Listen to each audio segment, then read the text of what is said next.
Welcome, gentlemen. Welcome to Tuesday. We are about to enter a new reset in WoW, but instead today we do something different. Today I am going to rate, I am going to rank, and I am going to judge the bosses of Sepulcher of the First One's raid. Why? Because now I killed all of them, so now I can give my honest rating on how the bosses have been, not just rating them as a whole, rating them looking at two different things. Number one, how the bosses have been from a design standpoint, so just how cool, just how nice to play the boss was, and then the other standpoint, which is the balancing, which is how tuned they were, how too hard or too easy or just right they were. Because of course you might be enjoying a boss very much, you look at the mechanics, you look at how it's supposed to work, you think it's great.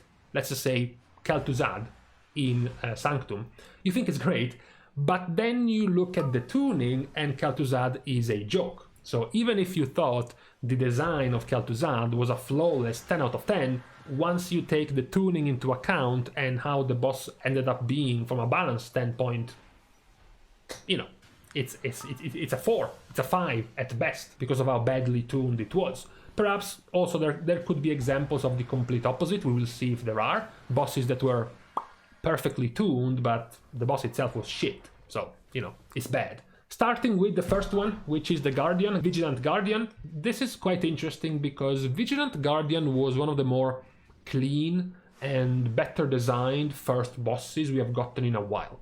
Because if you look at Sanctum, you had the Tara group, which is whatever, it was a joke, fine. Then you had Castornatria, which had Shriekwing, also kind of simple and not that entertaining. You had, in Nyalotha, you had Rathion, which was also a joke. You had bosses like Talok in Uldir, in BFA, and the Champion of Light in BOD, which was also an absolute joke. The only one that was quite nice was Commander Sivara in Eternal Palace as a first boss. So in the past couple of expansions, Vigilant Guardian has been one of the better designed bosses when it comes to being the first one. However, the balancing of this boss was quite brutal, as all of Mythic kind of was at the start. You know, Mythic was so rough, or rather the end of Heroic was also so rough that guilds didn't even bother to enter Mythic in week 1. That's how weird it was. Basically, guilds just gave up on trying to progress on the first boss because of how overtuned it was at the start. So even though the design was quite nice and quite decent, the fact that it got overtuned at the start for quite too long sours the boss a little bit. So I am giving it a 7 out of 10 overall as a boss, because it is still quite a nice boss, especially because the overtuning part of the boss only lasted for a couple of weeks. So most of the players got to see him in its normal state, which is quite nice. So he gets a 7 out of 10. We then move, as a surprise, to the better boss that we will see in a while in this list, which is Dosen. Dosen gets a 9 out of 10. Dosen happened to be simultaneously one of the better balanced bosses. It's one of the bosses that received the least amount of nerfs in the early part of the raid, and also one of the better ones mechanically. You know, from a flavor standpoint, this whole mini game about the rings, having to dodge the rings and, you know, skip and jump the different rings, and then having to deal with the overlaps with multiple rings happening at the same time. I think it was a quite flavorful set of mechanics overall. This, with the boss being quite well balanced, I think it was a very nice, it was a very high quality early boss. Of course, if you put Dosen as the second to last boss, it's a piece of shit. But as a second boss, as a third boss, or whenever your guild killed it, it's quite nice. You know, go back to Sanctum, the second boss was the Eye of the Jailer. You go back to Castornatria, it was Altimor, or Hungering Destroyer. This one was much cleaner. It was a much more crisp boss. After Dosen, we have the opposite. We have Skolex. Skolex gets a 5 out of 10 and is the example that I pointed at the start, which is a nicely tuned and nicely balanced boss who unfortunately happens to be a piece of garbage. Skolex wanted to be a patchwork boss, wanted to be a standing target dummy. We get some of these bosses from time to time in a raid, but this one, you know, it just wasn't as interesting. I didn't think it was that nice of a boss. So even while it was balanced nicely, overall I give Skolex a 5 out of 10 as a boss overall. After Skolex we get the last of the early bosses, which is Zymox. So the repeat of what we got in Castornatria. This one is perhaps easier throughout the first part of the fight, and then it progressively gets slightly harder when you start getting the several overlaps of rings you have to deal with. However, it works in about the same way as the Castornatria one, which is you can basically 5 men kill the boss in the last 3 minutes of the fight because it's quite on the simple side. So from a balancing perspective, it was decently balanced. From the complexity and the theme of the fight, it was quite flavorful. This entire thing about place the teleports so that you can game the rings, so that you can dodge them properly, and then even use the tank with its pull to dodge the rings. I think it was quite nice as a set of mechanics for a early-ish boss. So overall, I don't think it's better than the older one, but it still gets a 7 out of 10 overall as a boss. After Zymox we get to Prototype Pantheon. Prototype Pantheon gets a middling 6 out of 10.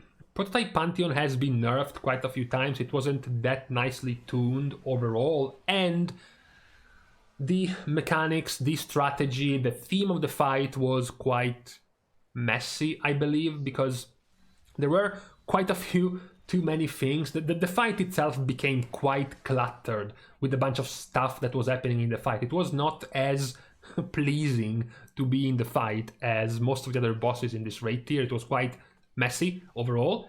So between that and the fact that it had this niche, sort of weird-ish mechanic where healers have to heal the seeds, which is always something that might put people off. It doesn't, it doesn't feel as nice to do that. So overall, I'm leaving it with a 6 out of 10. Some people might like it a little bit more, or others might like it much less. This is the first boss where we can start having some varying degrees of enjoyment from the player base compared to all the previous bosses we have seen so far. Prototype Pantheon is more divisive, I feel like. After Pantheon, we have something that I don't think is going to be as divisive because it's Lihuvim. Lihuvim gets a 4 out of 10. So Lihuvim, not only did it have some brutal tuning at the start for the damage checks to hit to the point that most people were dropping healers because healing was pointless, the design itself is quite boring. The design itself is quite just not as enjoyable. Plus, with the bumping power, Lihuvim was definitely the boss that was hit the most. Perhaps it's because Lihuvim was the point in which most guilds, most middling guilds, top 100, 200 or something guilds, 300 even, got to Lihuvim as they were getting the entire raid with tier sets and as they were unlocking the second legendary. So the massive bumping power perhaps is what made Lihuvim look like a joke, or feel like a joke, not really difficult boss overall. So to me, from my perspective, it gets a 4 out of 10 overall. I don't think the mechanics overall were too enjoyable, and the balancing itself, I think, suffered from the power increase of the players with the borrowed powers coming up in the tier. After Lihuvim we have Alonjus. So Alonjus might sit in the eyes of many players as some super difficult unkillable boss because they followed the Race to World First. So obviously they are looking it through those lenses, which was an insane boss, right? But we have to look through the lenses of what 99.9% of the player base is going to see, which is a severely nerfed Alonjus. Alonjus was battered to the ground shortly after, a few days after the top guilds killed it. So now Alonjus is a pretty decent boss, okay? The mechanics, so how the boss works and how it plays, is quite nice. The 3 different platforms with the 2 movement sections and the playing catch with the balls, basically pinging them back over and over. I think it's enjoyable, having this sort of tense moment where you really don't want to get the balls to get close to the boss, otherwise you insta-die. It's a quite nice setting, especially after the nerfs, not making it as deadly, as dangerous. I think overall it gets a 7 out of 10, and mostly because it was nerfed quite early on, so pretty much virtually everyone but a few guilds got to play him on the very nerfed version. So in that version I think it's quite okay of a boss. Lastly, we have our top 4 of bosses. Anduin. Anduin gets an 8 out of 10. To me, Anduin could have even gotten to 10 out of 10, but it had some problems. Problem number 1 is the most nerfed boss ever. It's literally being battered down over and over and over and over, to the point that definitely he has been over-nerfed.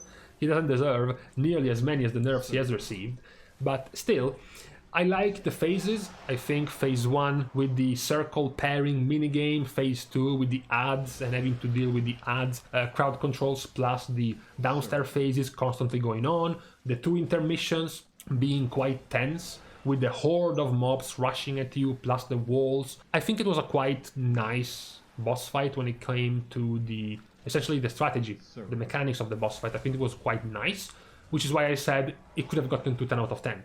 It doesn't get to 10 out of 10 because of the tuning being a little bit too rough on release, being quite over-tuned at release, and overall a few mechanics, just a few of them being quite annoying.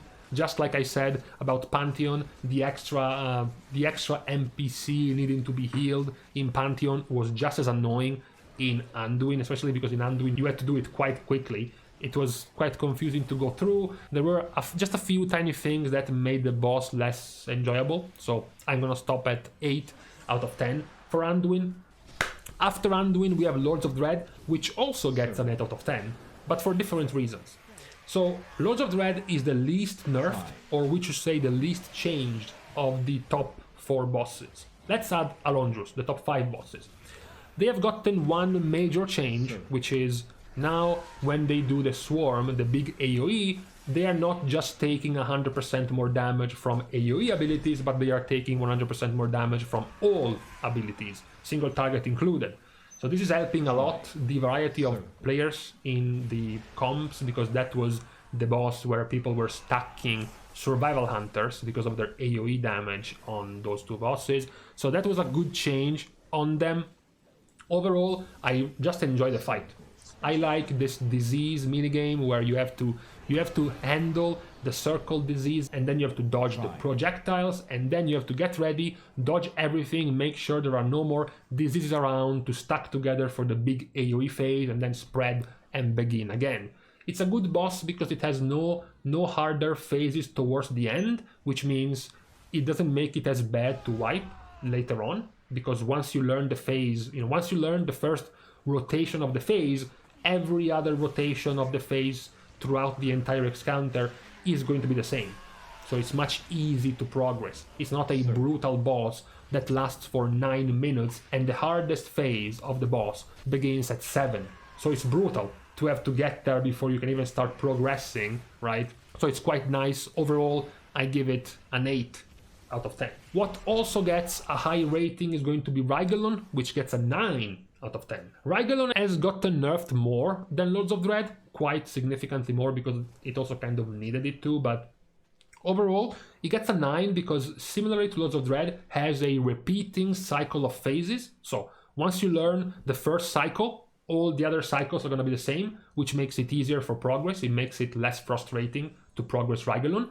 Also, I just like the encounter. I like the split minigames. The minigame of the DPS, having to deal with the quasars, killing the quasars in time, going in the alternate dimension to blow up, and then the minigame of the healers, having to soak the orbs. I think it was nice. There was lots of damage going on, quite a few risks happening throughout the fight, and the intermissions also being quite tense because of the amount of damage happening in those intermissions, but they did not feel unfair. They did not feel like very annoying where one mistake kills you instantly. That was mostly just for the quasars. So I think overall it was a quite nice boss, even though, if anything, slightly overtuned on release. Lastly, we finish with the last boss, which is the Jailer. And the Jailer gets a 10 out of 10. So 360 something wipes later, I can say the Jailer is the best boss of this expansion. That's right. I had to think a little bit about Denatrius, Sire Denatrius in Castle Fantastic fight. However, phase 1 of Denatrius is just no.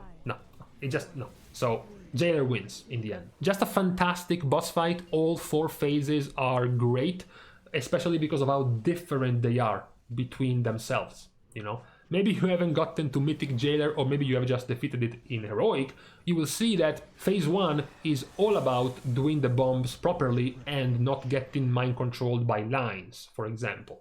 But then you enter phase 2 and these 2 things disappear. There are no more bombs in phase 2 and there is no more line of mind controls in phase 2. It completely disappears. Now, what matters in phase 2 is spreading, because now your torment, the circle around you doing damage, leaves behind an aftershock, which you have to dodge, which makes it very difficult for the melee camp of players to properly spread and not get killed by each other.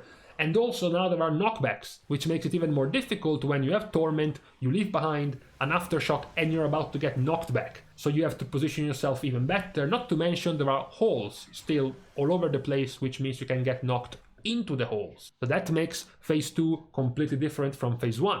At the same time, you enter phase 3 and it changes completely once again. Now phase 3 is essentially synchronized dancing.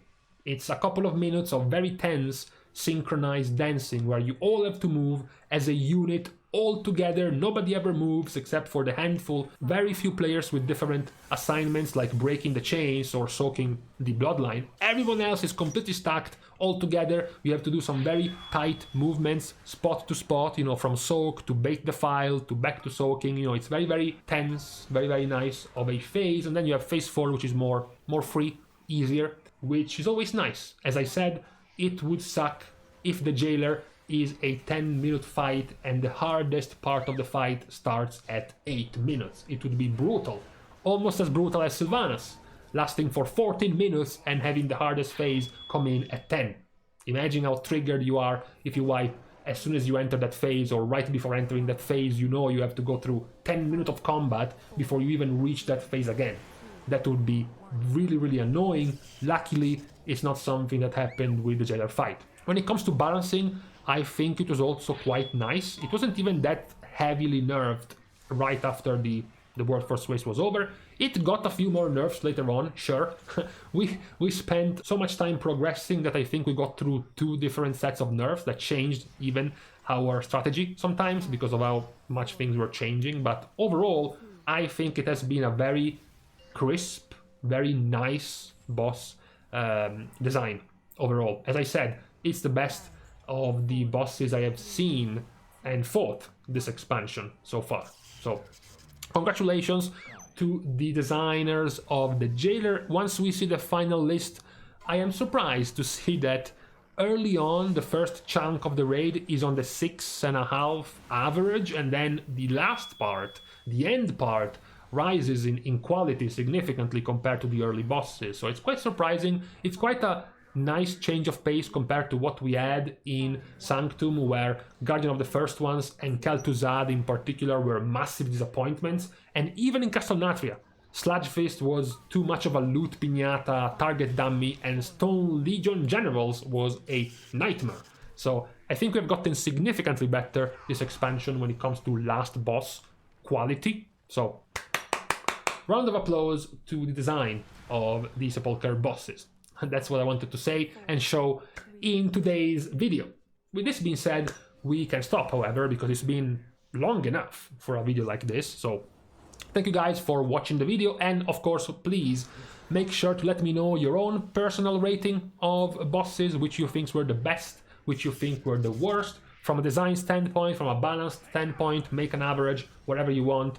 Let me know what your thoughts have been on the bosses in this tier, in this raid. With this one pointed out, you can of course support me and my channel by liking and commenting down below on this video, as well as subscribing to the channel. No subscription limits for today because I tried to think about something on the spot and I failed. Also you can find me on Twitter and follow me up over there right here, and you can also support me on Patreon right over here, which will also give you access to my Discord channel, where nothing is happening right now, but you can join and start. You can join and be the first to do something meaningful for today. Thank you guys again.